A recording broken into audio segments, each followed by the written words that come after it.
Morning, everybody. Thank you for joining us. We will begin with chapter 10, verse 6. At the beginning of this parsha, Moshe goes into Paro and he tells him about the plague of Arba, locusts. And he says to him, verse 6, Umalu vatecha, uvatecha lavodecha, uvatecha Mitzrayim. Your house, the house of all of your servants, the house of all of Egypt will become filled. There's going to be things that none of you have ever seen before, up until this very day. And he turned and he left from Paro's presence. Very dramatic end of the pasuk. I mean, the drama of it, his turning around and leaving, speaks to us. But it's interesting, you don't have that in other places when Moshe's finished talking to him. And does the Torah really need the drama, to say, and he turned and exited stage right? I mean, it sounds powerful, but it sounds a little bit extraneous. Just to get further context, it'll be relevant. Verse 7, so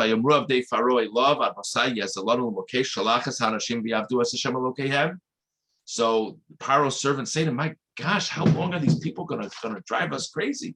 Why don't you get rid of them already? Don't you know all is lost? Verse 8. So then Moshe and Aaron are brought back into Paro. And then Paro said, you know what? After further thought, why don't you go? Why don't you go and serve God in the desert as you've mentioned to me? Who is going to go along with you? Okay, but let's go back now to Pasuk Vav and try to understand why why it says Moshe turns and leaves. Ramban and Pasuk Vav, Vayifan Vayitze Mein Paro, Pavur Shepachatu Ma'od Bibarat.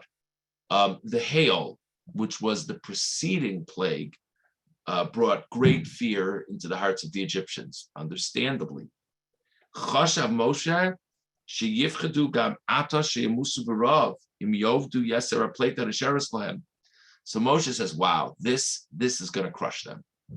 In their morale, it's going to crush them because the hail did so much, and now whatever is left is going to get consumed by the locusts. Whatever food is left in the fields is going to get consumed by the locusts. This is going to be, they're going to cry uncle now. The yatsa below Rashuso, terem sheyanu heinolav. So the Ramban says the pshat in he turned and left is he said his spiel and then he walked right out and didn't even wait for a response. And that's conveyed by the turned and left. So Moshe intuited that if he gave them time to talk to Paro would be hearing a different tune from them than he's heard before. And he wanted that forum to occur. But that forum would only occur if he hightailed it out of there. If he's standing there waiting for a response from Paro is going to do what Paro does, which is say some ridiculous, stubborn response. And then the chapter's over. So Moshe, before Paro can respond, leaves. And says to Ramban, Moshe was on the mark. Kikain asu. That's exactly what occurred. This wasn't prophecy here. This is just intuition. Because indeed, as we just read the pasuk, the Paro's aides say to him right after Moshe leaves, this is crazy. Why are we still doing this? They said to Paro, don't you know that it's all lost? There's an interesting medrash. We've all been there. Sometimes we're in the room and we see people's eyes and we see how they're looking at each other. So the medrash says, the Moshe saw they were like looking at each other, and it was clear from the looks on their faces, they very much were accepting what Moshe was saying. So again, really like what the Ramban is saying. The Ramban is saying it more as context as to what had just happened with the preceding plague, and there was going to be further damage to the fields in this plague. The Medrash says it more that he saw their facial expressions and how they were looking at each other. He realized it's time to get out of there and let them talk among themselves. The Ramban says, I think the pshat is Masrebo v'yotzim ilfanav. The Ramban says, I don't think this is unique in this pasuk. The wording in the pasuk is unique, but he said, I bet that happened every single time Moshe went in. He would say his thing and turn and leave. So why does it say it here? Ramban is a very practical shot after that very interesting shot he began with. Ramban says, look at Pasuk Ches. Verse 8 says that after Paro's 8 said what they said, Moshe was called back in. So that, to fully appreciate that moment of the shame of Paro in not just responding to Moshe's moment, but actually having to ask him to come back, you have to understand that Moshe was already gone. But how would I know that Moshe's already gone? Moshe says his thing, the aides say their thing, and now Paro talks to Moshe. The only way I'll appreciate that Moshe was gone is if it says explicitly at the end of verse 6, Moshe left. So but the Ramban says, I bet that happened every time he spoke. He said his thing and he walked out the door. The first shot again, according to Ramban, is here specifically, he didn't give Paro a chance to respond before he would move. Okay, that's what the Ramban says. Let's go to the Orach Chaim on Pasuk Vav. Vayifan vayetze. Zilzalo be'enav nupsha. He degraded him. She'achar she'izbad v'amar Hashem atzadik v'chazar l'sirchono l'zepana v'yatzik derech hanog imshar b'nei adam. Paro, as far as Moshe was concerned, Paro had reached a new low, because at the end of the plague of Baran, at the end of the plague of hail in last week's parsha, Paro buckles, and Paro said, "Wow, God's right, we're wrong," and he starts singing in a tune. But then the moment the plague of hail was over, Paro's back to his old tune. So we all know that. We all have interactions like this. If you disagree with me, you disagree with me. If you're stubborn, you're stubborn. But if you change your mind, stick with your new position. Now, what is this? You're giving it, oh gosh, God is righteous, I'm wicked. And then the moment the plague ends, you're back to your old story. Come on. So Moshe does not treat him with respect anymore. So up until now, it's the monarch. You have to treat Moshe. You have to treat Paro with respect. There are various midrashim that God conveys that point to Moshe throughout the early parshios. Now, says the Orach Chaim, after what happened with last plague, Moshe just says his speech and he walks right at the door. He treats him treats Paro like a regular fellow, not a king. Timsa, Kigam Paro Rosh Hashilam Lokein, Tichsev Vayushav, Vaygoresh Osam Me'es Pnei Pharaoh.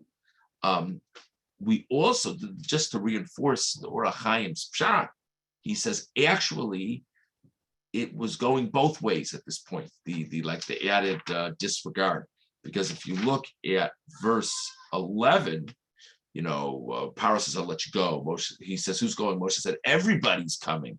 I said, "Oh no, not everybody's coming." Vaygoresh Osam Me'es Pnei Pharaoh. He sent Vaygoresh, literally, it's like to expel. He expelled them. So the Orach Chaim says, why does Paro use a stronger? Why is the reaction of Paro in terms of having them leave stronger here than other places? The Orach Chaim says because Moshe was more disrespectful to Paro now, so Paro responds with greater force. Ulazet Timtza she'acharka k'shekarlo l'spala l'soros makas arbe omer aleim chatasi la'Hashem v'lochem mashlo yiragil lo markonim. Also really interesting.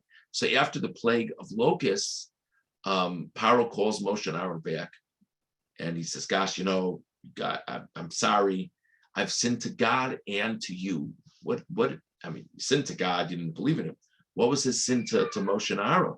Says the Orach Chaim, you know what his sin was to Moshe and Aaron? Because he was disrespectful to them.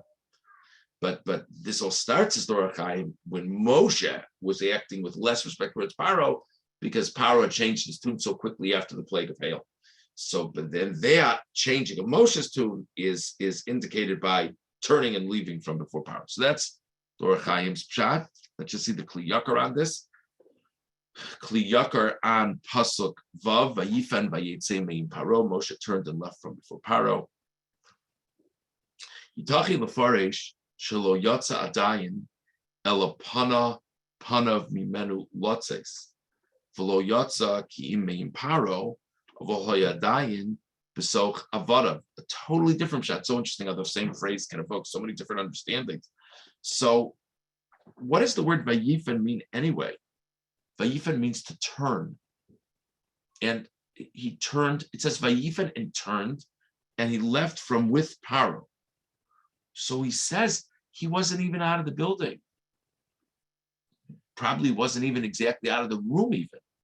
In other words, he turned and he began walking away from Paro, but he was still among the eight. If it's like a room of whatever, 25 people. So, he was in the middle of the room with Paro, and now he starts walking out. But it doesn't even say that he left. It says he left from being with Paro. So he was like in, let's say, the outer rim of people. So Kach vayomru avdei Pharaoh elov ad Mosai yezalon lokesh hayamarim Moshe be'etzba lemor kzeh Moshe ish lo yadam ad Mosai yelon lokesh umita amru zeh shva mina shoyadayim beineya. So Kli Yakar has an interesting proof. He says the aides say to Paro, until when will this person be for us such a problem? We have an idea that when it says this, it normally connotes like as if you were pointing to someone. So Kli Yakar says, you know why it says this? Because he was still in the room. He was 20 feet away from Paro now. He worked through the people. He